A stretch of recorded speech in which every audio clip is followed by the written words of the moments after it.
Hello, and welcome to the We Recommend podcast, a movie podcast where every week we recommend a movie for you to watch and then come back here and listen to us discuss. I'm Jesse. I'm Jason. This whole night we've been worrying. There's some dark version of us out there somewhere. What if we're the dark version? Because this week we recommend Coherence.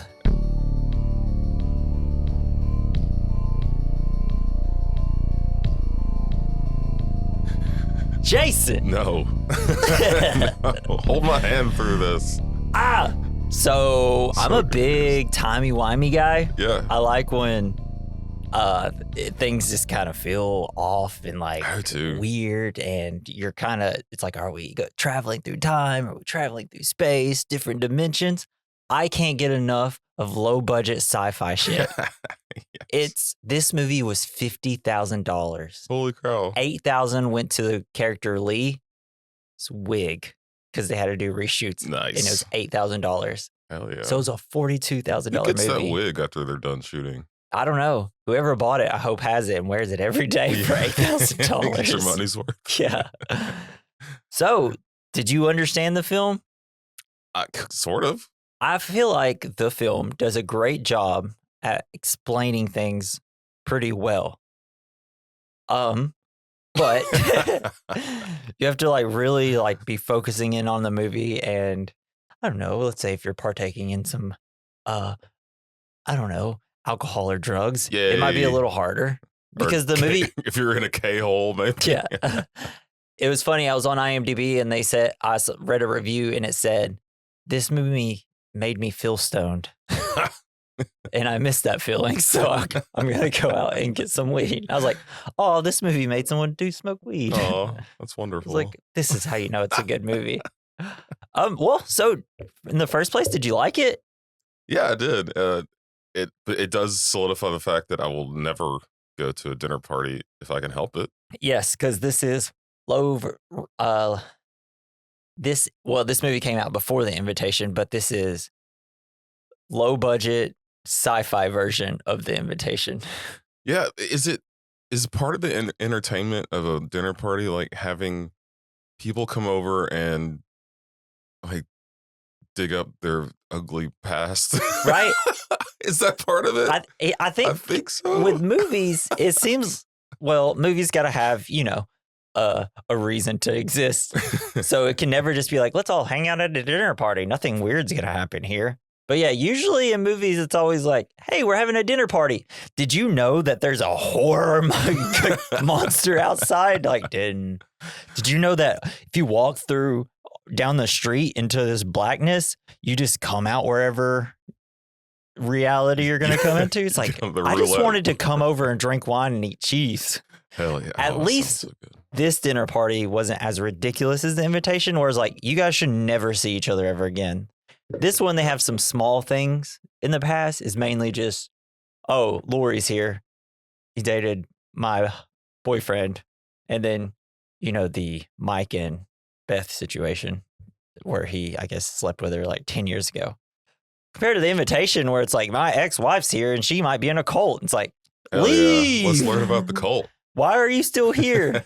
At least this one, it gets them they kind of get trapped immediately. So they can't leave, essentially. Or maybe they can. I don't know. The reality roulette. Yeah. They got into a pretty reasonable reason why they feel like they can't just drive off because they're so scared and have no idea what's going on. Not come back. In The Invitation, it's like, you should leave. You should leave. You should leave.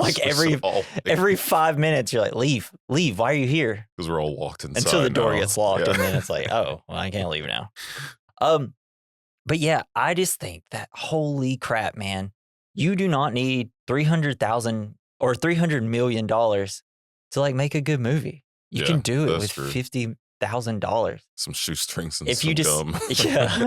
I mean, if you just need one location, a very that's essentially what the director wanted. He's like, I just want to shoot this in my house, which he did.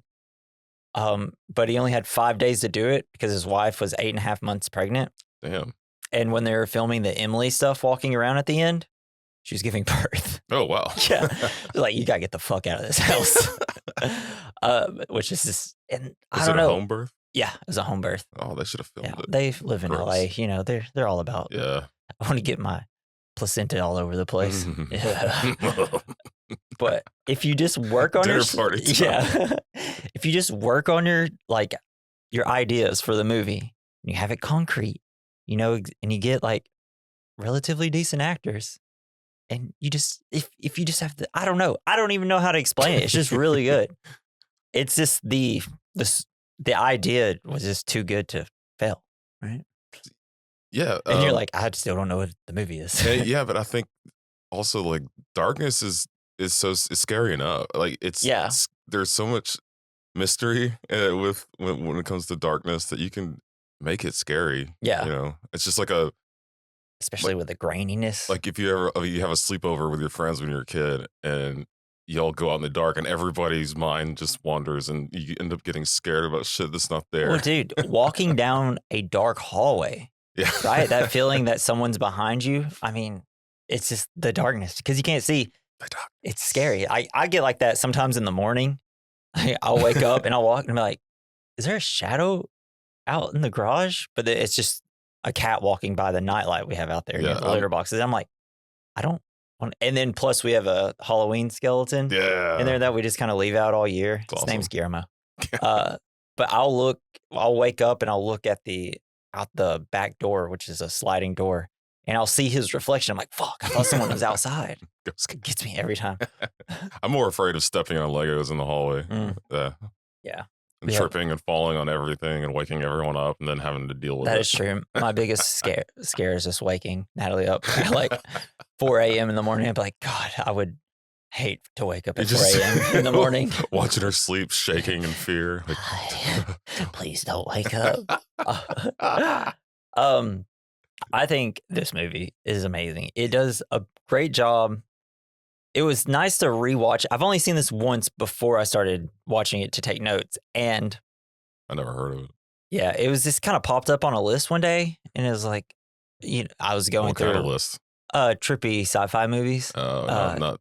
Well, it's like not an Epstein list or anything. No. Don't even know how to find that. It's not real. Don't worry about it. And then I watched it. And I was like, oh my gosh, I immediately had to make Natalie watch it. And she loved it. You had to chase her down. Yeah. And what I love is I've only seen it once. And then it was last night. I was like, hey, should we rewatch this for you so you can be caught up with the podcast? She's like, I actually watched it not too long ago. I was like, oh my gosh, I made her watch a movie that she liked. Yes. Which I hope everyone listening watched it and liked it. Where was I going with this?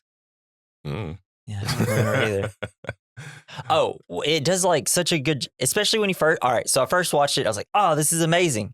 Gave me chills and everything. I knew most of the plot, remembered most of the plot. And so when I sat down to rewatch it yesterday, I was like, damn, this movie builds the tension so well. Yeah. But it so subtly builds tension. It all comes together when the note is left at the door. Like Amir and Hugh come back and they're like, we're all upset, blah, blah, blah. And then he's going to write a note. He's going to go back. Hugh's going to go back to write a note and put on their door. And then they're like, oh shit, someone's there. The music's kind of swelling. And then they open the door and you just see it and you're like, oh shit. That's what this movie's about. Damn. It was literally, I had my legs kind of crossed on the recliner. I just get the goosebumps feeling. And then I see all my hairs go. It's like, dang, my hair just took Viagra or something. Yeah, crazy. Maybe you can help explain it to me, but yeah, bro, don't worry. I was a little confused. I wanted to make sure I knew this movie so well. I watched multiple videos of video illustrations of them simply explaining it with like just on the screen it had house 1, house 2. Here's this group of people's over here now. This group of people went to this house, and it's like, oh, this actually really helped me. I'm a very visual learner. Yeah, I should have done that. But for me, a lot of the tension came from wondering if they had all been drugged, right? Ketamine. And if it was all just a K-hole trip, everybody was. I would have been so upset if it was just that would have been the worst. Like, no. So let's hop into some facts. I don't have a lot.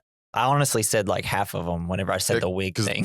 Didn't they just give the actors like note cards? Bro, Yes.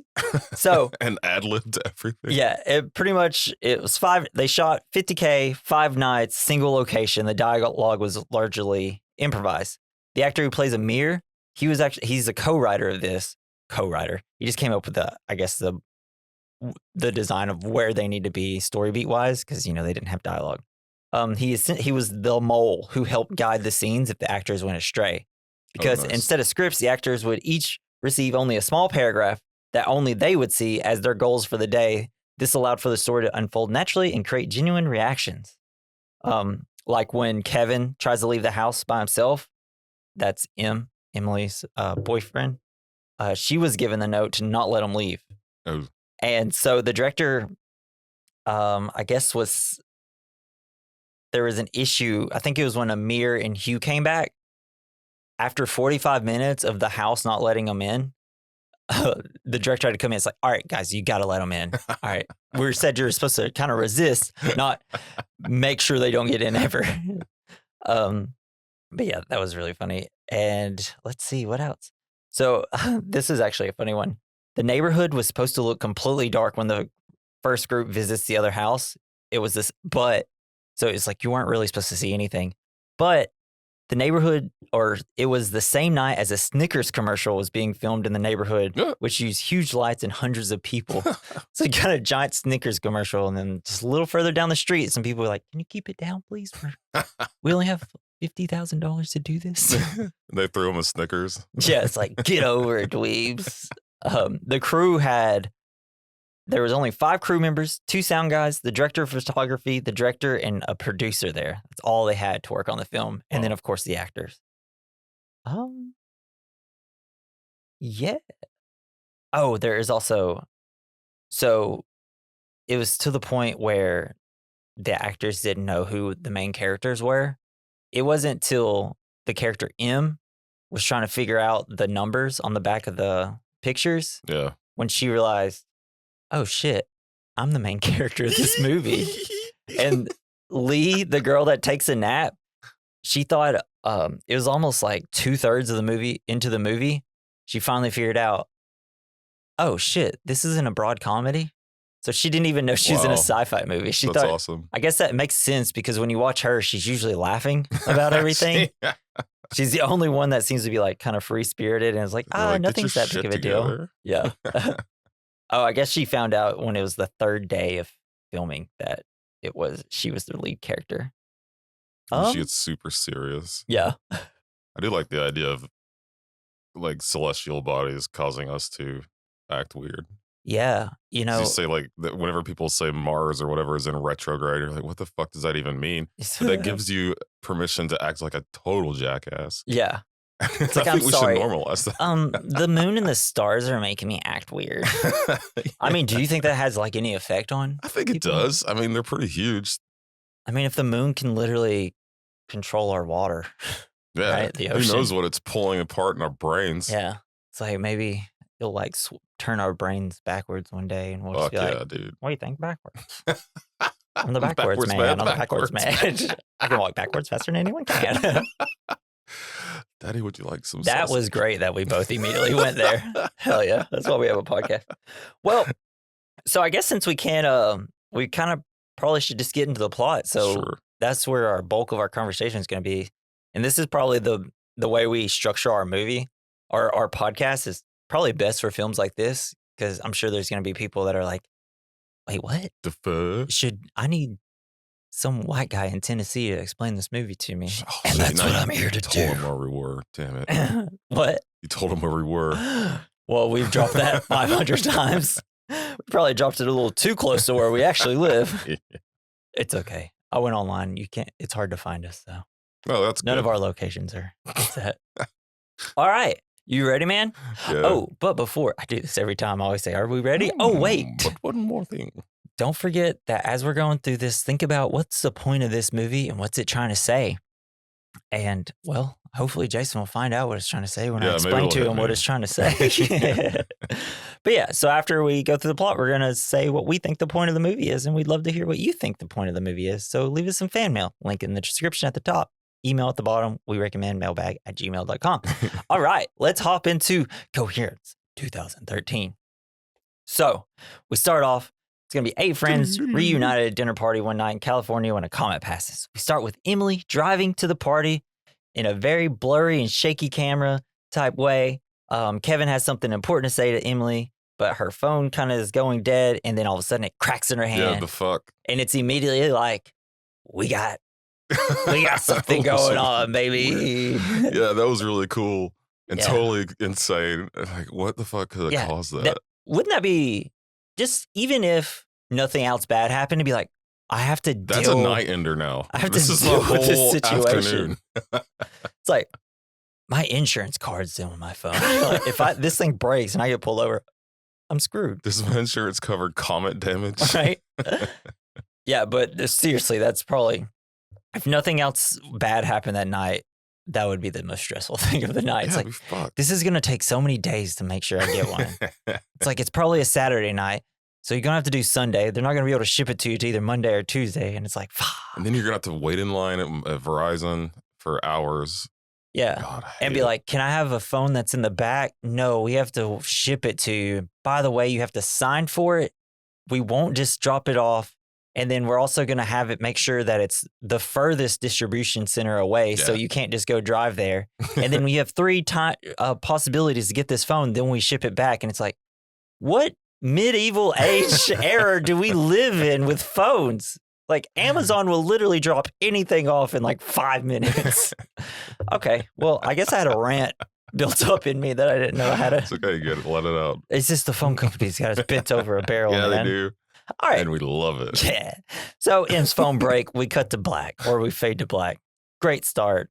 Did you like so I know it's low budget. Did you like the look of the film? I did, yeah. I do like the kind of the low lighting, kind of very intimate. Felt real. Situations. It's like you're a voyeur. Is that right? Like a voyeur. It's kind of it's almost like found footage, but not really. I don't know. Yeah. It is cool. So M, she goes inside to the party where we meet Beth, an empath. She's great. God, she's insane. Yeah. She's like a mix between Rose McGowan and, oh my God, what's her name? I did this last night too. Halloween girl, Laurie Strode, that actress. Yeah, I don't know, but like she's the whole thing saying that you're an empath. Does that mean you have empathy, or does that mean you see people's auras? Yeah, she sees auras and stuff. She's a hippie. So strange. She's a posh hippie. She's Gwyneth Paltrow, just without all the money that Gwyneth has. At least she brought party favors. If anything, she's kind of the coolest person there almost. I don't know. She got drugs, cool. Actually, my favorite was Hugh the whole time. So yeah. Then we meet Mike and Lee. They're married, and that's pretty much mostly what we get them. They're gossiping about one of their friends, Amir, bringing someone named Lori who's a vixen and is wild. Beth and Lee also have a conversation about buying a plant at a thrift store. That doesn't seem like it should be in the notes, but it will make sense later. Okay. I immediately kind of like the friend dynamic, and I love Mike. He's got like kind of a shit-eating grin. Yes. And it's the alcoholic guy. And it's just like, you could see that he's like the one that would just like poke a bear, right? He's just like, yeah, hey, what are you doing? If there's something awkward here, I'm going to make sure it gets brought up. And I love that in movies. I love when there's a wild card. Oh, no. So Beth wants to put ketamine in people's food if they are nervous. Yeah. They're all like, what? No. Did she say that? I thought she was just like, hey, if you want some, I got it. Yeah, that's what I meant. They'd have to ask. But she was just like, yeah, if anyone feels nervous, it's mainly for M because, an ex-girlfriend of Kevin's is coming. But she's like, oh, there's not that much in it. There's like this oil, this seed, this oil, and a little bit of ketamine. M's like, what? Like, just a little bit. It's watered down. And then Kevin and Hugh show up. Kevin and Emily hug, but something seems off. Ooh, but little do they know, there's something off about the whole night. Kevin asks Emily if she wants to come with him on his business trip to Vietnam, and she doesn't say yes. It's like a 4-month business trip. Yeah, I feel like you get a parasite if you go to Vietnam. Yeah, but it's a long time to ask your girlfriend to go with you somewhere. Yeah, because she's probably got She's an actress, right? She's a dancer. But it Dancer. doesn't really seem like she's doing much dancing anymore. But it's like, well, he seems to have Dancing a around this pretty nice conversation. job. Like, we could probably just go up there for 4 months, but that is a long You time. might be all right. I kind of understand on both sides. It's like, well, if we're going to eventually get married, you should probably just come with me on this trip. It's also like a 4-month vacation. It's like, yeah, but can't you vacation in like Italy or something? Can you get like a Well, work? Vietnam's got some beautiful Yeah, places. I It's really just- don't know I anything think, about Vietnam. Right. I've seen a lot of pictures of like resorts and Yeah. stuff there. But he's even like, well, why don't you just come for a month? And at the same time, I'm like, yeah, that's like a month out of the 4. That's not too bad. But then in the same time in my head, I'm like, you're gonna be gone for a month? Hell yeah. If I There's- didn't have a lot going on, I'd probably do it. I was gonna say, it seems like she should just do it. But that's not who she is in this reality. So, to break the tension and to add another layer of tension, Amir and Lori show up, and it turns out Lori is Kevin's ex-girlfriend. Bum, bum, bum, and Amir shouldn't have brought her. They all hang out and eat, and everybody starts talking about how they have no service on their phones. M thinks it's the comet, and everybody's like, it's the Did they fucking say comet. which comet it was? Was it Haley's comet? Oh, I don't remember which one they said. It was cool though. Yeah. Oh, I know. And it was apparently a practical effect, so it wasn't CGI. So I don't know how they did it. I couldn't find in the notes anywhere. It's almost like they had a match and then they were like pulling Yeah, it across because it was like kind of sparkling. Yeah. And every time they cool. cut to it, I was like, I could just watch Yeah, I this. know. And then when they go outside, they're like, let's go back inside. I'm like, no, I want to stay here Yeah, and watch this it's cool like- ass comet. Because, like, should we have a lot of more awkward conversations in this house? Sure. Let's go. Get the ketamine. Let's do this. Yeah. They kind of poke fun of her, but M shares a story where in the past, a woman called the police because she thinks her husband isn't actually her husband. When asked why she says that, she says she killed her husband the day before.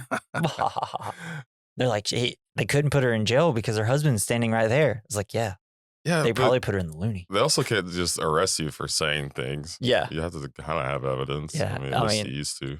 But what do you do if it's like, no, there's the body. And Yeah. there's him. It's like, Oh yeah, that would be different. it's like, well, who's this? I told you it's him. It's like, does he have a twin? It's him. And then that guy will also be like, so you have a twin and you guys both killed him. It's like, no. Now you're both arrested. Yeah. But yeah, that's just, this part of the movie is just kind of like, oh, something weird's going to happen with this comet, maybe. So they have general conversations, and then Mike asks what Lori does, and she says she's works with at-risk youth. He asks about her teaching yoga, but she says she never did that. She asks what he does, and he says acting. He says he was the lead in the show Roswell. She says she loves that show, but doesn't remember him in it. The tensions start to rise. Amir also didn't know Lee has a sister. So it's already. I think when Amir and Lori came to the house, I think maybe they passed through the black part there. So maybe Yeah. they're from a reality where he wasn't really on the show, maybe. That makes sense. Or they're just all kind of being weird assholes at this point. It could go either way. And at this point, it's not like the biggest deal. yeah, he doesn't really. But there's this kind of this offness. Because I can't tell if it's just like Mike and her just kind of going back and forth or something. Okay. But it is weird that Amir, who's been friends with Lee for a long time, is like, I didn't know you had a sister. Right? Like, well, there's a picture right there. That But- leads to the door to nowhere. Yeah, that's what this part with M kind of frustrated me. She's like, if somebody comes over to your house and is like, "Hey, I really don't like this corner of your house." Yeah, right? It's like, Okay. it's like, thanks. That's great. Thanks a lot. Yeah. And the picture was super fucking weird. Yeah, it's like, why you got no other picture of your sister That's not it. doing That's the something only weird? one. Like a part of me thinks like maybe that was one of the other actors and they had to like kind of cover their face so you couldn't tell. So then Lori asks what M is doing. She used to do a dance show, but she got replaced by a better dancer. When we learn M didn't take the understudy part because she took too long to decide. I don't know what she's doing with Kevin. And the understudy went on to lead the show and become a famous dancer. And I just love at this point because people are constantly asking questions or saying things after the person explains their answer, and it's just like cutting right to the core of every single person. It's like, you all don't have to be confrontational. You should get less confrontational friends, guys. But life is messy. That's what we'll learn. So Kevin tells a dream story he had when he was dating Lori. M's face immediately like, out of all fucking life events, you go to the one time you're dating this girl that's here. M immediately feels awkward and doesn't hide it. Then Hugh's phone cracks. M says the news said this would happen, but they don't believe her. They try to use the internet and it's not working either.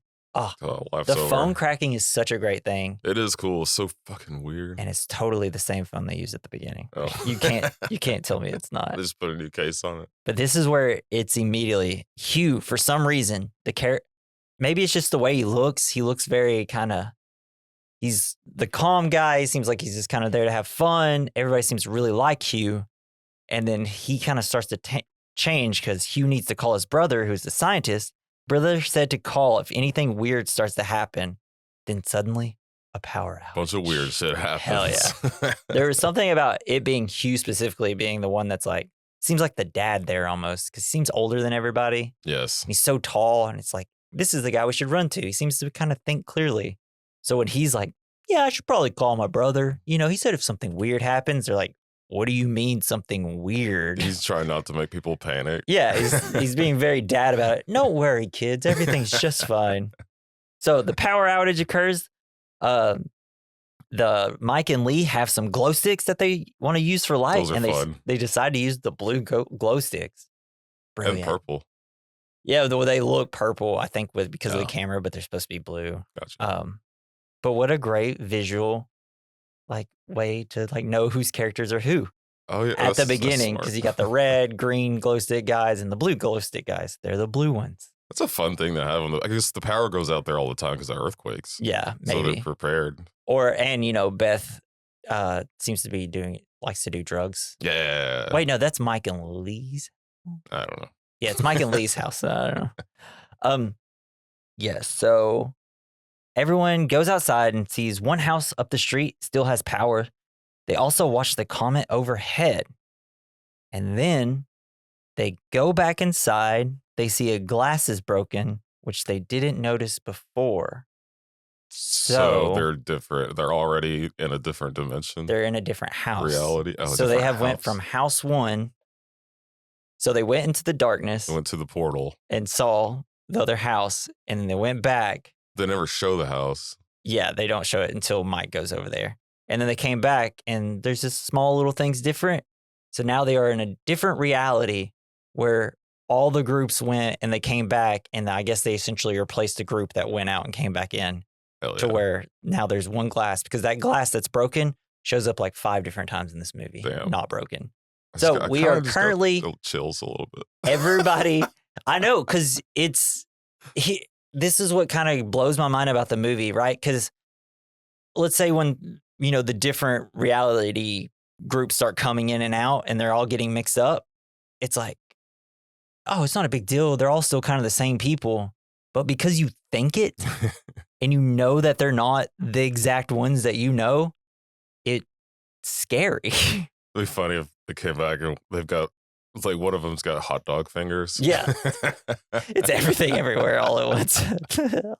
Oh, but I love it. So we're immediately in another reality for them now. So they will never see House One ever again. Their life as they knew it is completely gone now. Fuck.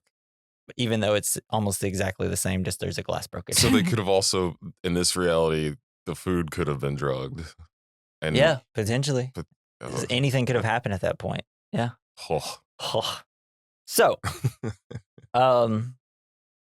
Hugh and Amir they decide they're going to go to the other house to ask to use their phone. Hugh again brings up that his brother said that if anything happens, that he should go and talk to him and that everyone should just stay inside. They're like, yeah, so should you. And he's like, yeah, but not really. Well, this is a different situation now. And so the power goes out. They seem to be in this posh neighborhood in California. Why are they so damn scared, right? Yeah. It's like, how long have y'all lived here and know this place? Is it really that dangerous to go outside when there's no power? But yeah, I guess you never know. It is California. Yeah, but it just seems like they're probably in the hills somewhere. Yeah, nobody can get to him. That's what it seems like. Yeah, seems like exactly like the invitation. Yeah, exactly. They're all in the hills. Yeah. So M tells a story about a comet passing over Siberia, and it exploding in the atmosphere and flattening trees and killing 2 people. It's like the Tarkovka Badass. comment or whatever. Yeah, the something incident. Yeah, the Tarkovka. Tarkon. Something like that. Yeah, I can't remember.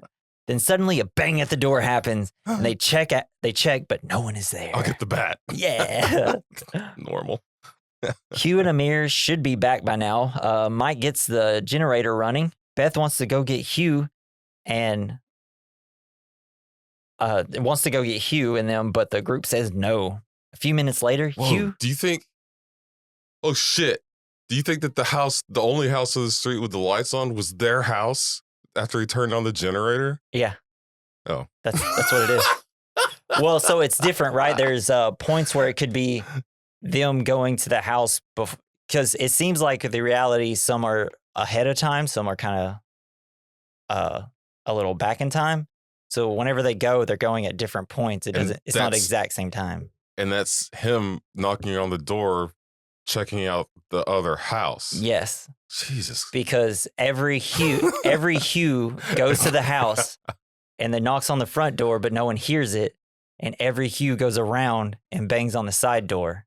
Shit. And every Hugh falls down and hits their head. And every Amir sees Hugh sit down a box. And then every Amir picks up that box and goes back home. Damn. Yeah. I got chills. Nice. Okay. That's awesome. So Hugh and Amir should be, I already said that. A few minutes later, Hugh and Amir come back with a box. At the other house, Amir says he saw Hugh come, set a box down, and run away. So Amir grabbed the box. Hugh says he did not set it down. Hugh also says he saw something, but he won't say what. He has a cut on his head. Hugh's temper is also raised. They also put a cloth Band-Aid on his head. So this is no longer their Hugh and Amir. This is we'll find out this is a different set of Hugh and Amir. Bizarro world Hugh and Amir. Well, they're the same, but they're not in the right house. They're visitors. Fuck. Doesn't that suck? Wouldn't that suck to be in that situation? You're like, shit, no. Yeah, so inside they find a ping pong paddle and pictures of themselves, including one that was taken that night of Amir with the numbers written on the back. It's immediately like, wait, who took that picture? Was it somebody outside? Why a ping pong paddle? Yeah. He's gonna get into some spanking. Yeah. I just love the thing because you can watch Amir and he's like, that's impossible. This was taken tonight. So what do you mean? I bought this sweatshirt today. Yeah. It's like, well, who took it of you? It's like, I haven't taken a fucking picture. They think it came from like the door. Yeah, like potentially outside the door. Oh. They're like, no, he's looking straight at the camera. Oh. Yeah, and it's like right in his face. Yeah, it's like you can't miss taking that picture. Oh, but at this point, I think the house is like, you're probably messing with us. So Hugh says that at the other house, he saw a table, wine glasses, plates. He saw this. He saw exactly what they're doing. Makes so much more sense now. Yeah. So Kevin gets upset and accuses them of banging on the side door to scare them. Hugh says he did not do it, but he banged on the side door of the other house. Fuck. Hugh is going back over there to leave a note to use their phone, but they see someone at the door. We see Hugh starting to write the note.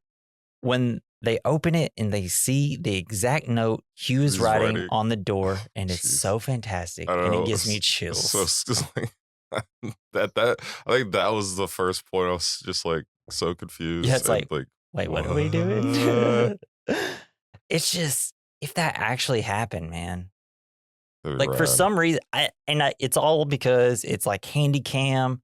We're in there. We feel like we're a part of the group, and it's just like the way the realistic filmmaking puts you into that situation. And then when that happens, you're like, I didn't know this was going to be this type of movie, right? I think immediately would have thought that he was just messing with us. Yeah, right. And it's like, it was his note. Yeah, and because it would be creepy that if someone left a note on their door, but it's just the added fact that it's like Hugh looks at his note while they're reading it, and we see it, and we're like, that's the same fucking note. Crumbles it up. You'll never see what I wrote. So, on a notepad, Emily writes down the numbers from the box, looking for a pattern, but they can't find one. Then Amir realizes that one of the pictures that was taken from that night and in their house, but no one took a picture of him. They have no idea what is going on, so they drink. That's a good answer. That is something this group does a lot. Yeah. I need a drink. It's like, guys, have your wits about Let's you. get in the right headspace. It's like maybe they wouldn't have left the house if they would just quit drinking. So after the group leaves, Em tells Kevin that it's her handwriting on the back of the pictures. So and I love that because she just puts it, she's like, I wrote these. They're just numbers. And they put, yeah, but is it her exact 5? Oh. Yeah. And she's like, I'm pretty sure I wrote this. And she's like, what? And then she's like, by the way, Kevin, I'm fucking pissed you told a story about when you and Lori were together. It's like, you don't have any stories about us? He's like, well, we don't do that type of thing. It's like, oh, so we don't do that type of thing. It's like, guys, stop. It was really funny when it said the bears, the dog's name was Bear. She's like, Bear's the most common name for dogs. Yeah, Lee's like bears. Henry's the most common name for bears. Yeah. I thought it was Boo Boo. I want to go to her party. Yeah, she seems like a fun person. Tell me more facts. And Mike seems like he'd be cool too, as long as he doesn't drink and get into alternate reality situations. So Emily, Kevin, Mike, and Lori decided to go to the other house to see what the fuck is happening. And then so they go outside. It's those 4. They have their little blue glow sticks on, and then they're walking to the other house. So this group is officially separated from those people forever. They go. Mike's like, "This is my house." They're like, "No, dude, it's not your house. Like, this is my house." You know when it's your house, right? It's like everything looks exactly the same. He's just like, yeah. So they go and peek in there, and while they're like, they think they hear something, so they walk away, and they encounter what appears to be copies of themselves carrying red glow sticks at the house they originated from, and both groups flee back to their homes. I love it that they're all just like, what are we doing over there? Because it's dark out. It's probably kind of hard to see them. But it's like, those look exactly like us. Shit. And then the red group kind of like bolts first and they're like, shit, let's just go the other way. Would that be what you do? Or would you be like, hello? Yeah, I'd probably try to talk to them. I feel like I would say hello. But right? if they're both in the same, from different realities in the same, but if they talk to each other, like, won't the world like implode or something? We'll get into that in a second. So Emily's group explains to the others that, and then they go back into the house. So now from the original house, there's only 4 people left. Emily, wait, who all went? Emily, Kevin, Mike, and Lori. So they're the original people from house 1 still there. So Emily groups explains to the others that they met copies of themselves, except the copies were wearing red glow sticks instead of their blue glow sticks. They also talk about a part of the road that's darker than the rest. Apparently, Hugh and Amir also went through it. And then this is where we also get Amir making like a stressed out looking face. And we'll see soon. Hugh goes to his car and gets notes from a physics lecture. It's about Schrodinger's cat. Yay. So and Schrodinger's cat's like, there's a cat in a box with some poison. And while that cat is in the box with the poison and you can't see, it is both living and dead. Yeah, hell and the only way you change it is when you open it and then you know for sure what it is. But quantum physics, right, explains that there are 2 realities, one where the cat lived and one where the cat died. Hell yeah. I tried explaining this to one of my daughters one time and I just had to stop. Yeah. Because I didn't really understand Right, yeah, because once you go any further than that, it's way too complicated. So Hugh says, so listen to this. This is what he's written. There is another theory that the 2 states continue to exist separate and decoherent from each other, each creating a new branch of reality based on the 2 outcomes. Quantum decoherence ensures that the different outcomes have no interaction with each other. But the name of the movie is Coherence. Yeah. I love quantum physics. It blows my mind every time I try It really to is learn just about people that just thought really hard one day and were like, we should start coming up with theories about this. And then like there's particles that go backward in time. Yeah. And they have like these facilities under like a mile under the ground or whatever that measure these particles that travel through other materials and like dude, I love it. I love it so much. It's fucking sick. I love to listen to podcasts about it. It's great. Don't know what they're talking about, but I love to hear Sean it. Carroll's Mindscape is what I listen to. Oh, really? Yeah, I'll have to check that out. But what I like is it's just that I feel like the quantum physics part of it where your head. Well, I guess the Schrodinger's cat, where it's like it's all pretty much up to your head. That cat's alive or dead, whatever you decide. Until you open the box, you can just leave the box closed and say it's a dead cat, right? And it's kind of like what they are. The group is the same essentially, but because they think they're different, Nice. right? Because like you're not from my reality. It's like, yeah, but if he's acting the same and he's the exact same person, because this whole point, they're all pretty much from different houses now. And they're like, oh no, we're different. We shouldn't be here. And it's like, yeah, but you're kind of the same and it's okay if you're here. But because they think it, it's like, we're not right. Damn. So it's like, if they just didn't think about it, it'd be like, oh yeah, we're just friends. I don't get it, but I like it. Right? That's how I kind of view it. All right. So after reading those notes, they deduced that the comet has created a split reality and that one of the realities will collapse when the comet passes. The group argues about how to deal with the other house. And it's like, you guys don't 100% know that they're going to collapse on each other. Let's all leave the house again. Yeah. Mike just decides, you know what? Let's fucking kill them. He wants to kill their doubles before the doubles can kill them. They consider... because he thought about it. Yeah. It's going to happen. It's like, I'm thinking about it, so that guy's thinking about it. And it's like, safe. Yeah, but you're the guys are saying don't do it. But what if there's a reality where they say do it? Oh, right? Fuck me. But like what we'll kind of learn is there is no reality where they'd ever do that as a group, or at least that we see. Shit. So they consider also stealing the physics notes from the other Hughes car to hinder the other reality from getting the same knowledge as them.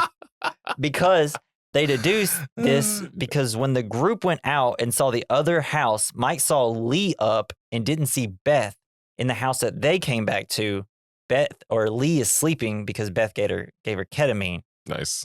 So Beth is the one that told them to get the book.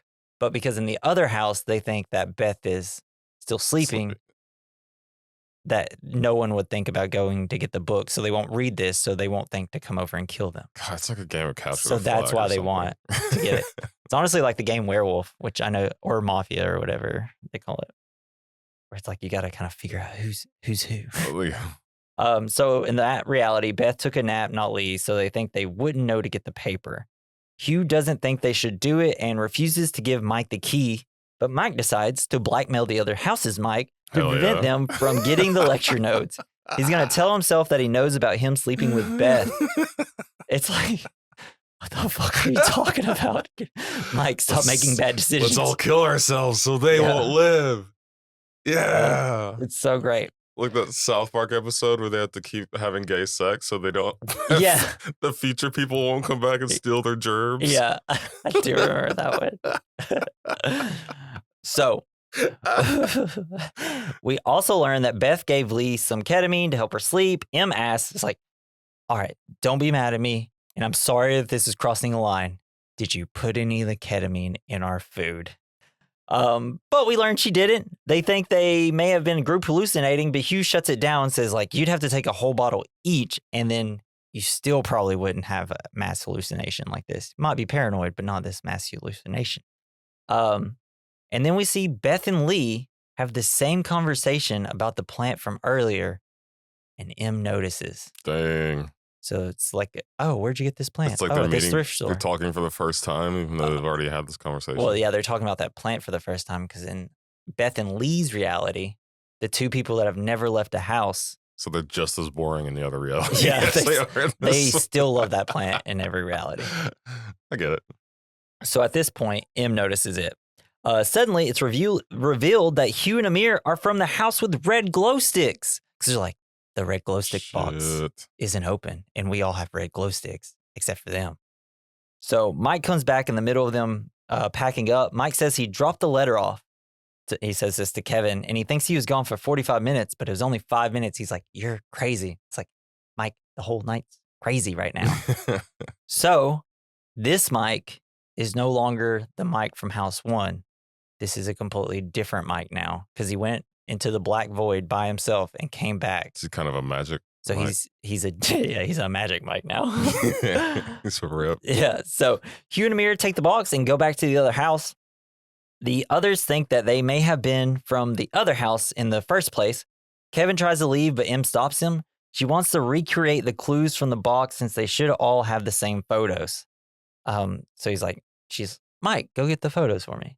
And he's like, I'm going to get another bottle of wine because I've decided to be the worst version of myself during this stressful situation.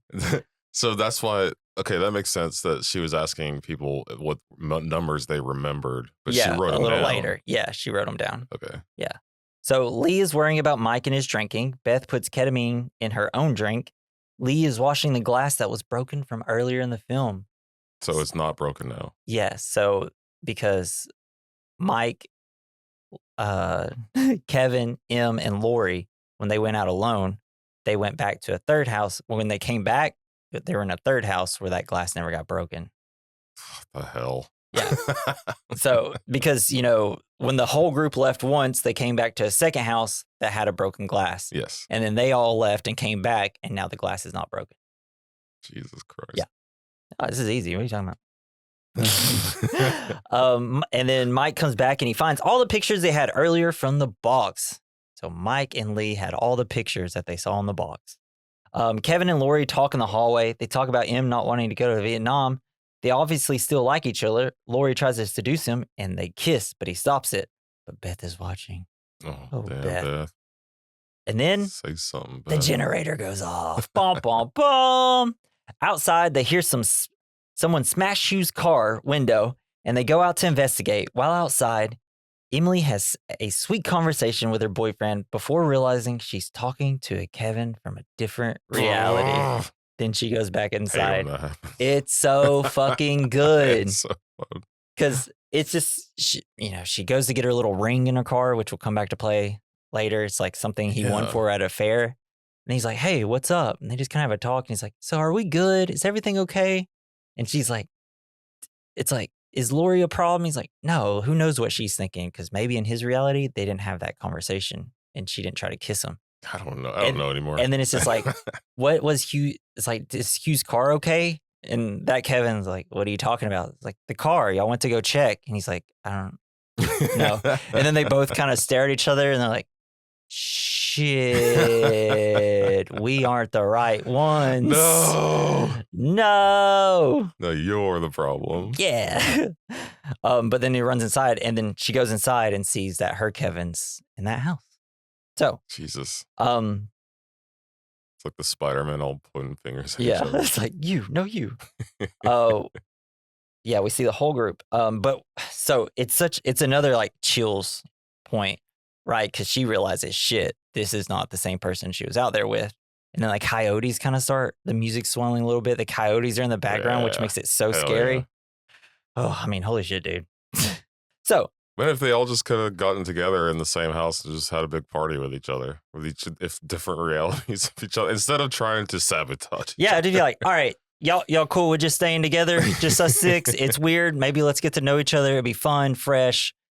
Well, and we can talk about each other's realities. Be like, hey, who's president? Did Donald Trump ever run for president? Can we go to your reality now? Yeah. So, Hugh and Amir with blue glow sticks return. Because, they wave their blue glow sticks. This is the point when they were filming where they wouldn't let them in. Oh. Yeah. But so then he came in. It's like, y'all just wave y'all's blue glow sticks and y'all think it's each other. So they explained that they found 2 notes at the other house. They realized that there are more than just 2 realities at this point. God damn it. Because, and they switch from one house to another when they go outside and walk through the dark area. Because they're like, well, no, we had 2 notes. Like, yeah, we had 2 notes too. It's like, I don't know. It's wonky and confusing.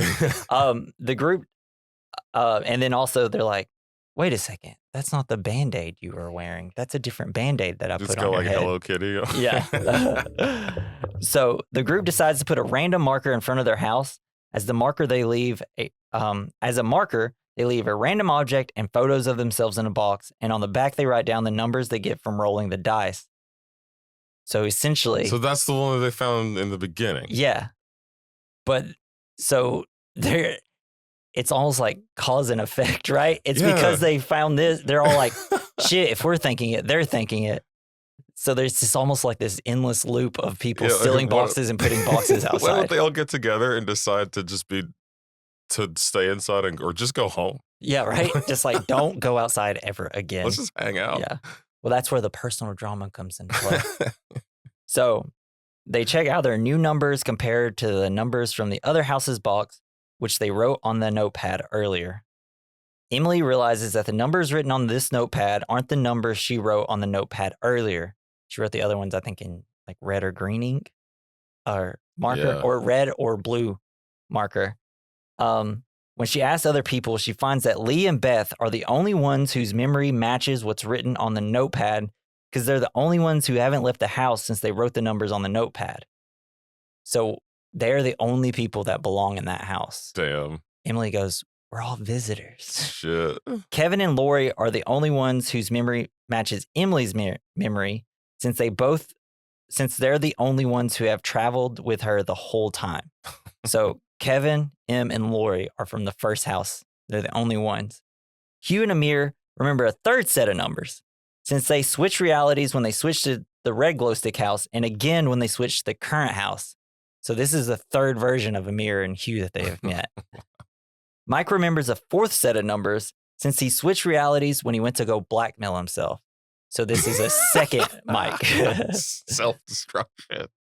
I love it. What if you just had one guy that just kept running willy-nilly through the dark area until he finds the reality he likes? Yeah, it's like, that's what M does at the end. And then M also, there's a point where Hugh is kind of calculating all the possibility different numbers on his phone. And then M's like, his phone's not broken. It was broken in house one. I forgot about that. Yeah. So the situation deteriorates further when a blackmail note arrives. Mike makes Hugh reveal his phone. They all know that the groups are from different realities. Jesus. Mike mentions that if there's a dark version of the group, it must be them. It's like, I think you guys are all just kind of fucked up a little bit. So if his phone wasn't broken, does he have access to internet? Or is the internet out everywhere? Well, I think the service is still down. Because not everybody's phone broke. Maybe he sat in a different seat where his phone didn't break. I don't know. So, all of a sudden, another Mike arrives, barges into the house and starts punching the other Mike. Yeah. Scaring Lori. Mike fight. Yeah. And then he comes in, he punches them, and then the other people come out and he's like, shit, this is weird. So he bolts. And then like Lori's kind of checking on Mike, and then Beth starts dripping blood onto Lori, who I guess is scared of blood because she's trying to take off her like straps from her dress. And then Kevin comforts her, and Emily's just watching this and is like, all right, well, Kevin obviously likes Lori. These people are fucked up. I'm just gonna get some more wine. I'm just gonna go out. And then she opens the door and she sees another note that Hugh left. So it's a different Hugh at this point. But is it the same note? Same note, but it's just like a different version. Yeah. So it's just this never-ending version of Hugh's going there and putting notes on, and Amir's taking boxes. So Emily leaves the house and looks through several different houses, finding things are even worse in other ones. There's one where she's just crying, and then like Lee goes to talk to her and she's like, get the fuck out of here. And she's like bleeding on her mouth. There's one where two mics are tied up. Yeah. And there's one where Lori and Kevin are getting back together and telling everybody that they're in love. You hear Amir, you told me she was crazy. Because Amir and her are dating. I must have missed that. That was where she's just walking through the darkness. I kind of looked up what those situations were supposed to be, so I know a little bit extra detail. Cool. But finally, she finds a reality where no one seems aware of the split, and there's a happy Emily. Oh. In this reality, Emily had agreed to go to Vietnam and with Kevin at the beginning of the evening, and their relationship had stayed strong. She plans to replace this reality's Emily. So she destroys the car window of Hugh to lure the group outside. Shit. And then when Em goes to get her ring, she uses the ketamine and suffocates her with it. Yeah. So then she comes in with her sweater on, like from the door to nowhere. Boom, boom, boom. Yeah. They're like, what do you do? And it's like, oh, it's just I had a really good view of the comet out there. They're all like, let's go outside. And she's like, please. Hang on, you're happy. Please don't go outside. I could ruin y'all's lives by doing this. So they all go look out. The comet's starting to break up. It's about to be over. And then she's still inside, and she notices that the other Emily that she suffocated is crawling back in, going to the bathroom to drink some water. So This is forcing Emily to subdue her again in a bathtub by hitting her with a toilet tank lid. Okay, and her ring falls off it too. Okay, I was like wondering why were there two of them in the same room? That makes so much more sense. Yeah, it's because I guess the ketamine didn't completely knock her out because you have to use a whole vial. Yeah, it must have been really watered down. It was watered down. So she then heads to the living room and faints. She's like, fuck, what a night. I'm out. Yeah, what happened? And then she just... Yeah, she wakes up the next morning, unable to find her double, yet everything seems fine. Lee's cooking breakfast. We see the glass that was broken in house 2, still fine, sitting out to dry. We see Beth coming out of the shower like, you okay? We're all so happy in this reality. Is everything good with you?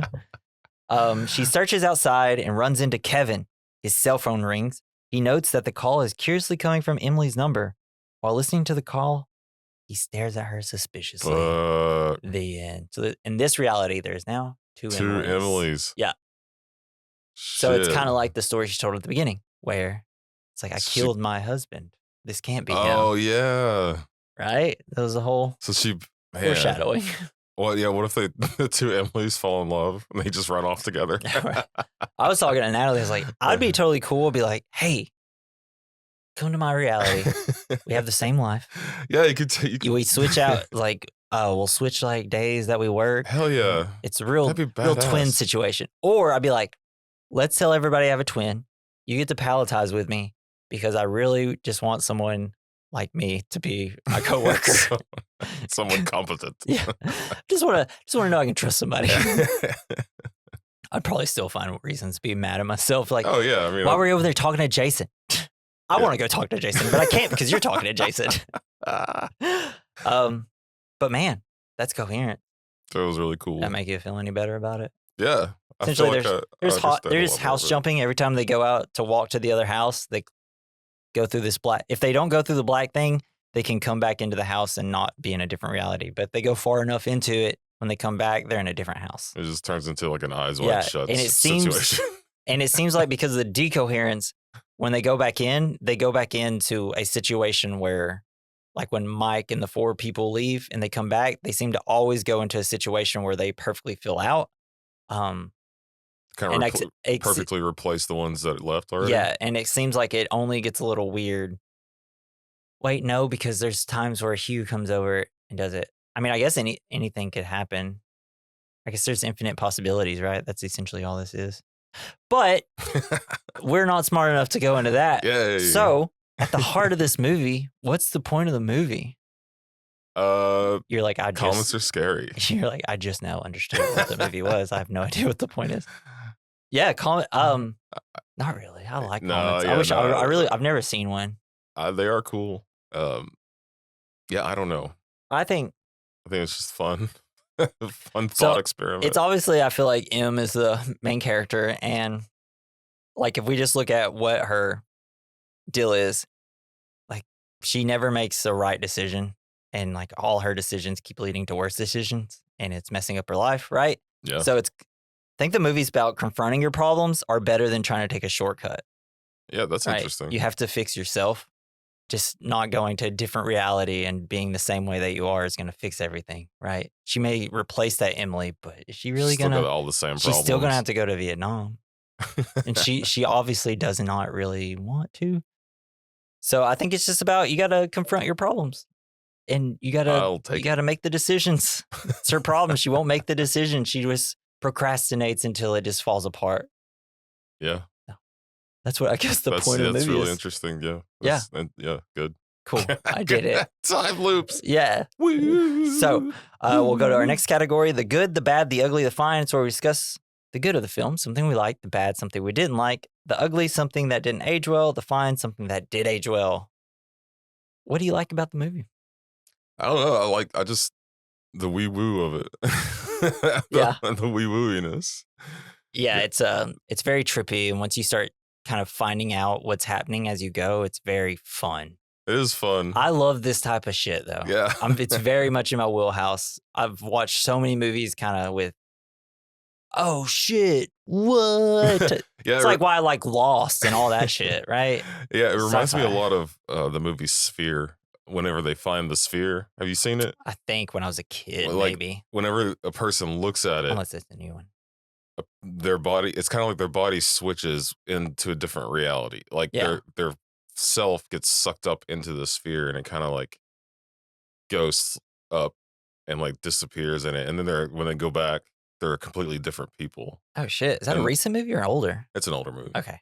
Yeah, I definitely think I've watched it. Then I just don't remember it. It was cool. I'll That's probably watch it as a kid. that's what I was thinking, visualizing what was happening when they go through that portal. Yeah. So- Yeah. but they also have like dream powers when they come out, so it's kind of different. I have dream powers. Like everything they dream about comes real. Comes reality. true. Oh hell yeah, that's awesome. For my good, I just kind of put just a well crafted sci-fi movie. Man, it's when they're really tight and well crafted, they're always good. It's like if you added 30 more minutes to this movie, it'd be unbearable. I'd be like, I can't handle anymore. You can't keep going to houses. And that's what I love about it. I love that it's like small, tight, and fun and creepy. Yeah, I do like the in like a very like non-conventional creepy way. I don't know. I always love like a mass hallucination. Yeah. That's always fun too. Yeah. You got anything for the bad? Not really, no. It's just maybe that it was like too confusing for me while I was inebriated. Yeah. Yeah, I should have told you. It's like, it. maybe you should just go into it fully sober. Yeah. Because I watched it yesterday morning, obviously sober. It was like 8 a.m. And then I watched it with my wife later that night, and I was smoking and drinking, and I was thinking, like, oh yeah, this is where this part happens, and that means that they're in this house now. And then I was like, wait, but does it? And I was like, shit, I'm gonna confuse myself. You bring your ball of yarn and tacks. I was like, I shouldn't have thought about it. I'm gonna confuse myself tomorrow. I didn't really have any bad.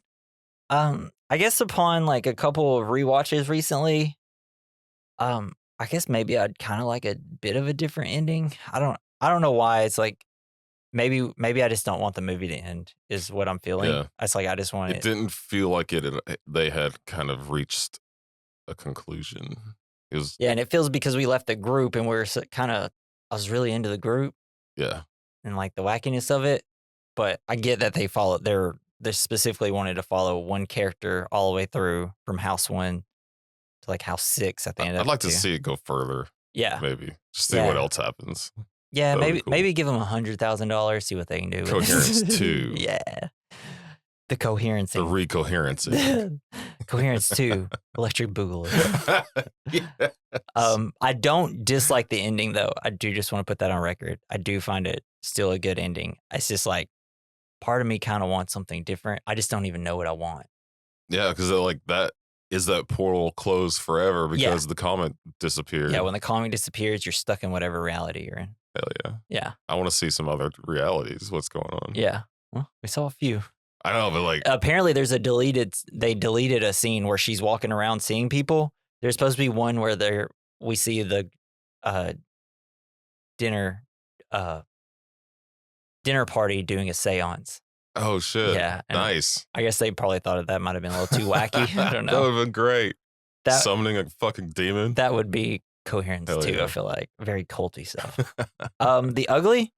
My ugly is that the director hasn't really had any more projects since this. He seems to be friends with Gore Verbinski. That's the guy that did The Ring, Pirates movies, because he worked on, and he also did Mouse Hunt. He's kind of just worked on, he's been like an art department on all of Gore Verbinski's movies. Love Mouse Hunt. He wrote Rango though. Nice. This director did. And that's pretty much it. And it's just like, dude, you made a film that people love for only $50,000. How do you not have? I mean, was it really that? Was it like a big hit? Ooh, actually, it probably wasn't. Just based on the fact that no one knows about this movie except for like me. Well, a total gross, it made over $100,000, so it doubled his budget. Nice. It almost tripled his budget, $150,000. That's not a lot though. It's definitely a fan favorite and a kind of a cult hit. Yeah, it is cool. Because once people watch it, they usually like, shit, And usually I went through and looked at the 1-star reviews, and it's just people like, me not understand. That sounds like a me barbarian. Me want to watch person beat with stick. That's funny. Yeah. And I was like, man, it's like, it's probably, and when I see that, I'm like, you're probably just looking at your phone half the time, and you didn't hear this one little thing. But because I feel like with what I feel like they did a pretty good job at explaining everything. You just have to really be focusing and paying attention. Sure. Yeah. Man. So the fine we got for the fine, what aged well? Not dinner parties. Yeah. Shit, man. They never will. You're asking a bunch of people to. I don't want to see a movie about a normal dinner party. That would suck ass. Yeah. I just don't want to have one. Yeah. I'd have one. I'd just have to specifically invite certain people that I know get along. Like Harry Potter themed. Yeah. That'd be sweet. Yeah. I put the fact that, not every fucking sci-fi movie has to have $300 million budgets to be good. Sure. Yeah. Sometimes if you just have a good idea, it just works. And if you get the right people together. Yeah, that's a good one. Yeah. And I think that's it. All right. So we're going to hit our next category, double feature. It's where we recommend a movie alongside this movie. Jason, what do you got? I was going to say Bird Box because of the scary darkness. But then you just said Sphere. Sphere, like also Sphere, but also Donnie Darko. Like, that's true. I fucking love Donnie Darko. Donnie Darko is so good. And I never really understood the time lapse or like the reality switching until much later in life. Yeah. After watching it as an adult, like that. It's just such a really cool, good moody ass movie. Oh, I love it. Donnie Darko. That's the greatest soundtrack. I'm gonna say Donnie Darko. And it's like, it's the movie between that and Gears of War. You can't put Mad World in any other pop culture thing. Wait, what? The song Mad World, it plays in Donnie Darko, and it's also in the Gears of War trailer. I didn't know it was in the Gears of War trailer. It's like the first game's trailer. And I just remember like, I love this song. It's from Donnie Darko. And as I've gotten older, I'm like, man, those two things are so iconic for those things. Can you even use it in anything else without it seeming like a joke? I decided, I can't remember if I recommended this, but I actually watched it either last year or earlier this year. It's a movie called Triangle. 5 friends set sail on their yacht, and it is overturned by a strange and sudden storm. A mysterious ship arrives to rescue them. What happens next cannot be explained. That sounds cool as hell. It's timey-wimey stuff. Yeah. But they're essentially getting stalked by this killer. Is it in like the Bermuda Triangle? Yeah. Yes. Obviously. Yeah. I love it. It's a really cool, trippy movie. The CGI in it is fucking terrible. There's a part where their yacht's flipped and they're on the top of it. The water is so fake. It's all so fake. But it's low budget. But what they get right, man, they get right. And it twists your mind, and it's great. It doesn't 100% work like this movie does, but... Like The Beach? Yeah. You just get old. Yeah, old. The movie where people get old. Oh, no, it is called Old, isn't it? Yeah, there's a movie called The Beach as Leo. That's a different movie, yeah. It was written by Alex Garland, who did, Ex Machina and Civil War and stuff. That one directed by Danny Boyle. I've yet to watch it, but I know everything about it. There's also a couple other ones. There's a movie called The Endless. It's the movie that the people that did Moon Knight did. I thought Moon Knight was pretty cool. They did a lot of really cool, trippy movies back in the day. There's also Time Crimes. It's a movie that asks, what if we did time crimes? Yes. That's another movie. General Custard didn't. Triangle and Time Crimes are kind of those movies.